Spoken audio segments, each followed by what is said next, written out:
kita telah membahas tentang pembentukan gerakan 30 September.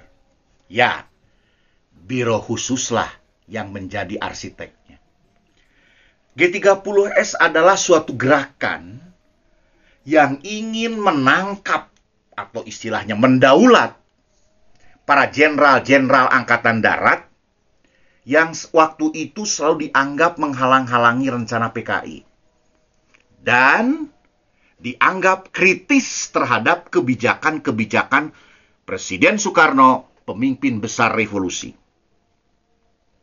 Nah, maka gerakan 30 September perlu memanggil jenderal-jenderal yang diisukan sebagai Dewan Jenderal agen CIA. Pimpinan G30S adalah Letnan Kolonel Untung. Mengapa? Sebab dia adalah komandan batalion pasukan pengawal Presiden Cakrabirawa yang dekat dengan lingkaran istana. Gerakan 30 September memiliki pasukan sebagai pendukungnya. Yang pertama yang dikenal dengan nama pasukan Bima Sakti. Tugasnya adalah menguasai ibu kota dan menduduki tempat-tempat penting di ibu kota seperti RRI dan telekomunikasi. Yang kedua adalah pasukan Pasopati. Tugasnya adalah menculik para jenderal-jenderal Angkatan Darat. Ini terdiri dari pasukan Cakrabirawa sebagai intinya. Dan yang ketiga, pasukan Pringgondani sebagai pasukan cadangan yang akan mengamankan wilayah Halim Perdana Kusuma. Mereka bermarkas di Halim Perdana Kusuma dan sekitarnya. Kejadian ini hari haknya dimulai pada jam 3.30. Mereka berangkat dari Lubang Buaya untuk menangkap, istilahnya mendaulat, para jenderal-jenderal tersebut. Nah, pasukan Cakrabirawa dikedepankan dalam hal ini. Kenapa? Supaya seolah-olah mereka adalah panggilan dari Presiden Soekarno. Dari sikap pasukan Cakrabirawa tadi, tentu saja ada jenderal-jenderal yang melawannya. Sehingga terpaksa 3 orang jenderal ini ditembak di tempat dan gugur di rumahnya. Siapakah mereka? Yang pertama adalah Letnan Jenderal Ahmad Yani. Dia melawan.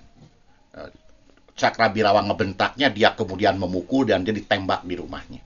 Kemudian juga Jenderal Haryono MT ditembak di tempat. Dan yang ketiga adalah Brigjen Donald Ishak Panjaitan yang sedang dalam berdoa, posisi berdoa. Ia dipaksa untuk menghentikan doanya. Dan kemudian Brigjen Panjaitan melawan dan kemudian ia ditembak di depan mata keluarganya sendiri.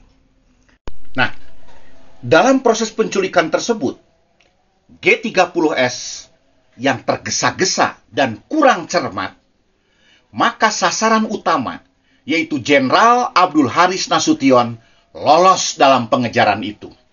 Tetapi ajudan beliau, yang bernama Letnan 1 Pierre André Stendean, yang baru berumur 26 tahun, ditangkap oleh G30S dan dieksekusi di Lubang Buaya. Pak Nasution juga kehilangan putri tersayangnya, Ade Irma Suryani Nasution, yang baru berumur 5 tahun. Ia pun kena berondongan peluru pasukan Cakrabirawa.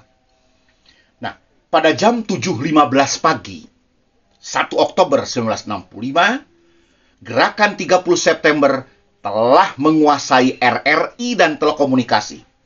Di RRI, Letnan Kolonel Untung menyampaikan tentang tujuan daripada gerakan tersebut. Letnan Kolonel Untung sebagai Komandan Gerakan 30 September menyerukan kepada seluruh rakyat Indonesia supaya terus mempertinggi kewaspadaan dan membantu Gerakan 30 September dengan sepenuh hati untuk menyelamatkan Republik Indonesia dari perbuatan-perbuatan jahat Dewan Jenderal.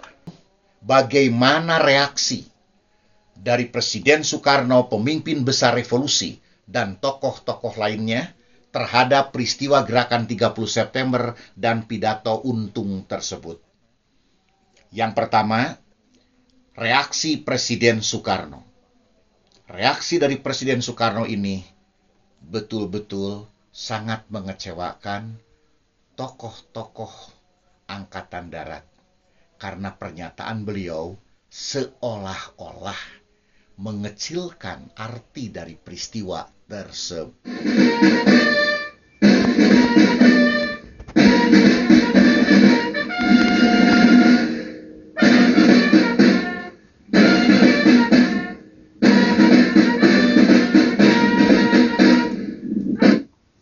Peristiwa ini hanya setitik air yang jatuh di atas samudra gelombang revolusi. Rimpeltje Indonesian Vander Revolusi. Pada hari itu, betul-betul sangat membingungkan, baik bagi para pejabat, tentara, maupun rakyat, apa yang sedang terjadi pada saat itu. Mayor Jenderal Soeharto, selaku Panglima Kostrad saat itu, setelah mengetahui Letjen Ahmad Yani dan kawan-kawan terbunuh, maka terjadi kekosongan dalam tubuh Angkatan Darat. Pernyataan dari Pangkostrad Mayor Jenderal Soeharto segera ditindaklanjuti dengan mengadakan kerjasama dengan RPKAD di bawah pimpinan Kolonel Sarwo Edi Wibowo dengan Panglima Kodam Jaya Mayor Jenderal Umar Wiradikusuma, tentu juga bekerja sama dengan Jenderal Abdul Haris Nasution yang lolos dalam pengejaran itu.